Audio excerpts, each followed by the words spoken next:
नमस्कार। NBC 24 media देख रहे हैं आप। मैं हूं आपके साथ अभिषेक। आज हमारे साथ आज जुड़े हैं एसटीईटी के मेरिट कैंडिडेट अभिषेक कुमार झा। अभिषेक कुमार झा जी, आपका बहुत बहुत स्वागत है।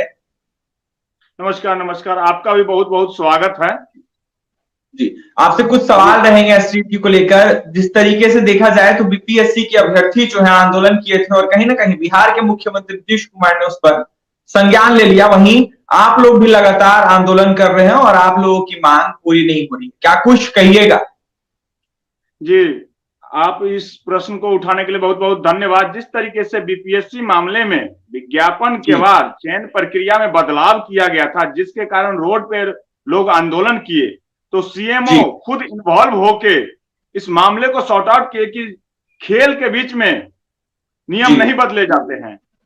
क्योंकि बीपीएससी का विज्ञापन निकला हुआ था, उसी तरीके से हम लोग का एसटीईटी का विज्ञापन निकला, उसके बाद एग्जाम हुआ, तो क्या आवश्यकता पड़ी कि चयन प्रक्रिया में बदलाव करने का? तो माननीय मुख्यमंत्री जी, एक बीपीएससी की मामला नहीं है, एसटीईटी पिछले 3 सालों से बच्चे लोग रोड पे हैं और भारी व्यापक पैमाने पर आंदोलन किए हैं, तो आप क्यों नहीं संज्ञान लेते हैं?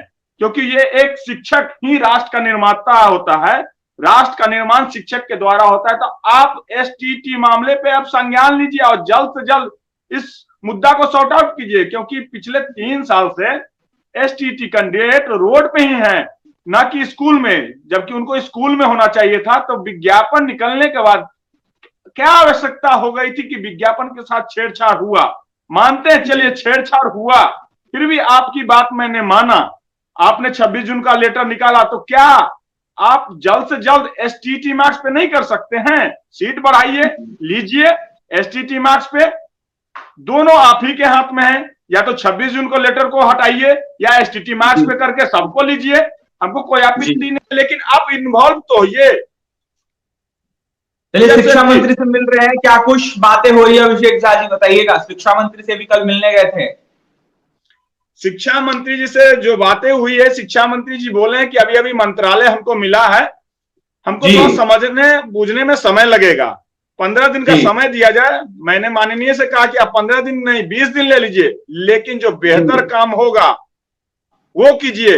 एसटीईटी का मुद्दा ज्वलंत मुद्दा है, पिछले 3 सालों से लड़के रोड पे भटक रहे हैं और एक नया आशा है कि युवाओं की सरकार आई है गठबंधन में तो बेहतर काम करेगी। क्योंकि यहाँ पे जो शिक्षक अभ्यर्थी हैं रोड पे हैं, तो हम शिक्षा मंत्री जी से आग्रह किए हैं कि आप बेहतर तरीके से समझिए और एसटीईटी मामले को जल्द से जल्द सॉर्ट आउट कीजिए। क्योंकि स्कूल में शिक्षक नहीं है, हाई स्कूल और +2 लेवल पे तो शिक्षक की बहुत आवश्यकता है, ताकि हम अपने नींव को मजबूत कर सके, जिससे कि बिहार के बच्चे का भविष्य बने। तो शिक्षा मंत्री जी बोले हैं कि हम समझने की कोशिश कर रहे हैं, जो बेहतर होगा वही हम करेंगे। मैंने बात कही गई है शिक्षा मंत्री की तरफ से, 3.5 लाख शिक्षकों की बहाली करेंगे हम बिहार में।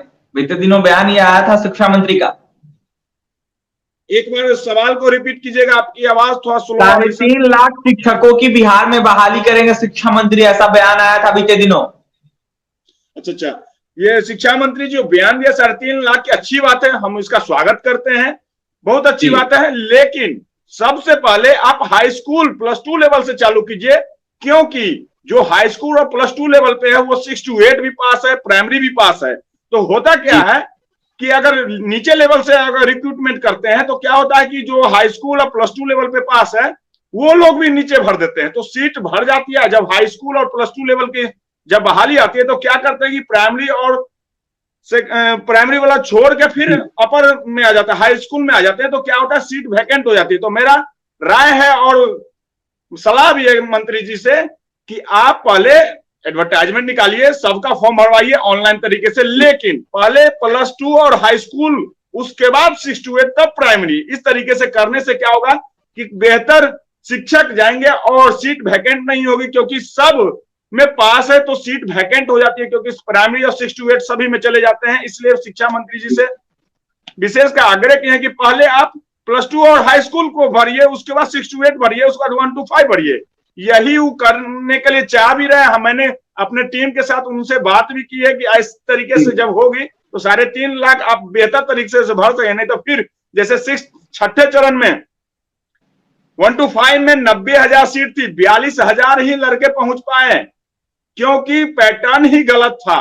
और हाई स्कूल और माध्यमिक वाला में 30,000 सीट थी, मात्र 2700 का ही अपॉइंटमेंट लेटर इशू हो पाया। कारण इसके पीछे जो चयन की प्रक्रिया है ऑफलाइन, और एक ही आदमी पूरे नियोजन इकाई में फॉर्म भर देते हैं, जिसके कारण हमारा चयन की प्रक्रिया निस्तेनाबूद हो जाती है। इस तरीके के चयन प्रक्रिया को बंद करते हुए ऑनलाइन और सेंट्रलाइज फॉर्म भरवाइए, और ऊपर से लीजिए +2 हाई स्कूल 6 to 8 1 to 5, ताकि बेहतर शिक्षक जा सके और बदलाव नहीं हो। नहीं तो बदलने के चक्कर में शिक्षक अपना बेहतर परफॉर्मेंस स्कूल में नहीं दे पाते हैं और सोचते हैं कि मैं अब हाई स्कूल में जाऊं तो क्यों पढ़ाऊं, वो ऊहापोह की जिंदगी में रहते हैं। जी जी, तमाम अभ्यर्थियों को क्या संदेश दीजिएगा अभिषेक झा? तमाम अभ्यर्थियों को यही संदेश है कि देखिए, शिक्षा मंत्री समय मांगे हैं, माननीय तेजस्वी जी भी समय मांगे हैं, तो किसी भी, जैसे मान के चलिए आप किसी घर में नया उपकरण लाते हैं तो 5-10 दिन उसको समझने में समय लग जाता है। ये तो मंत्रालय बदल गया, शिक्षा मंत्रालय बदल गया है, तो उनको समझने में समय लग रहा है, क्योंकि एसटीटी का मुद्दा बहुत पेचीदा हो चुका है, उनको समझने में समय लग रहा है। तो 15 दिन का समय दिया जाए। आंदोलन हम लोग नहीं कर रहे हैं, कोई भी आंदोलन नहीं कर रहे हैं, क्योंकि आंदोलन तब है ना जब हमारी बात सरकार नहीं मानेगी। अभी नए मंत्रालय में आए हैं माननीय चंद्रशेखर जी, वो आश्वासन भी दिए हैं, तेजस्वी जी आश्वासन दिए हैं, तो उनके आश्वासन को हम स्वीकार करते हैं और तमाम अभ्यर्थियों को कहते हैं कि अभी धैर्य बनाए रखे, 15 दिन का वेट करें, उधर से क्या रिस्पॉन्स आता है फिर हम लोग फिर बात करेंगे, उसके बाद फिर नया डिसीजन जो होगा वो लिया जाएगा। जी धन्यवाद। बिल्कुल, आश्वासन दिया गया है बिहार के शिक्षा मंत्री की तरफ से तमाम एसटीईटी के मेरिटधारी अभ्यर्थियों को, और अभिषेक कुमार झा का यह साफ कहना है कि आश्वासन पे हम भरोसा करते हैं और कहीं ना कहीं इंतजार हम करते हैं। कहीं ना कहीं इनको कहा गया कि 15 दिन का हमें समय दीजिए, लेकिन अभिषेक झा ने साफ कहा कि हमने 20 दिन का समय उन्हें दिया और कहा है कि जल्द से जल्द सर ध्यान दीजिए और हमारी नियुक्ति कीजिए। हम काफी परेशान अभ्यर्थी और इनका साफ कहना है कि बीपीएससी के तमाम अभ्यर्थियों ने जिस तरीके से आंदोलन किया था और बिहार के मुख्यमंत्री नीतीश कुमार ने संज्ञान लिया था, उसी तरीके से हम भी बेरोजगार अभ्यर्थी हैं, हम लोगों को भी लेकर संज्ञान लेना चाहिए और जल्द से जल्द हमारी बहाली करनी चाहिए। तमाम बातें सुनी अभिषेक कुमार झा की। अभिषेक कुमार झा का यह साफ कहना है कि अभी हम आश्वासन से अस्वस्थ हैं और इंतजार कर रहे हैं, अगर सरकार हमारी बात नहीं सुनती है तो आने वाले दिनों में हम आंदोलन कर सकते हैं। फिलहाल क्या कुछ कहते हैं एसटीईटी के मेरिटधारी अभ्यर्थी अभिषेक, आपने सुना है। और तमाम खबरों के लिए बने रहे हमारे साथ, हमारे चैनल को सब्सक्राइब करें, पेज को लाइक करें। बहुत बहुत धन्यवाद।